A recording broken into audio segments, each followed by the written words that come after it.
എന്റെ കൊച്ചിയിലെ വീട്ടുവളപ്പിലേക്ക് പതിവായി വരുന്ന ഒരു അതിഥിയെ പരിചയപ്പെടാം. ഇത് വയൽച്ചിന്നൻ എന്ന് വിളിക്കുന്ന കുളക്കോക്കാണ്. ഇന്ത്യൻ പോണ്ട് ഹെറോൺ എന്നാണ് ഇതിന്റെ ഇംഗ്ലീഷ് നാമം. മിക്കവാറും എല്ലാ ദിവസവും രാവിലെ എന്റെ വീടിന്റെ പിന്നിലെ മുറ്റത്ത് ഈ കൊക്കെത്തും.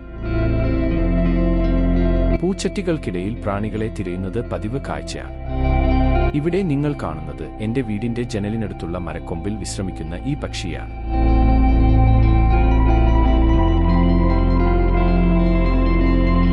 ഇരുതേടി ക്ഷീണിക്കുമ്പോൾ ഇത് എന്റെ മുറിയുടെ ജനലയുടെ തൊട്ടടുത്തുള്ള ഈ മരച്ചില്ലയിലാണ് സ്ഥിരമായി വന്നിരുന്ന് വിശ്രമിക്കാറ്.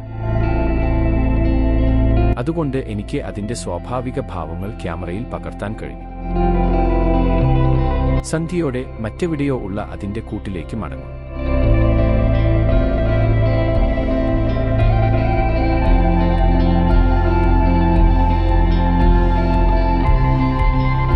കൊച്ചിയിലെ നഗരജീവിതവുമായി യോജിച്ച വന്യജീവികൾ എങ്ങനെ സഹജീവനം നടത്തുന്നു എന്നതിന്റെ ജീവനുള്ള ഉദാഹരണമാണ് ഈ ദൃശ്യങ്ങൾ.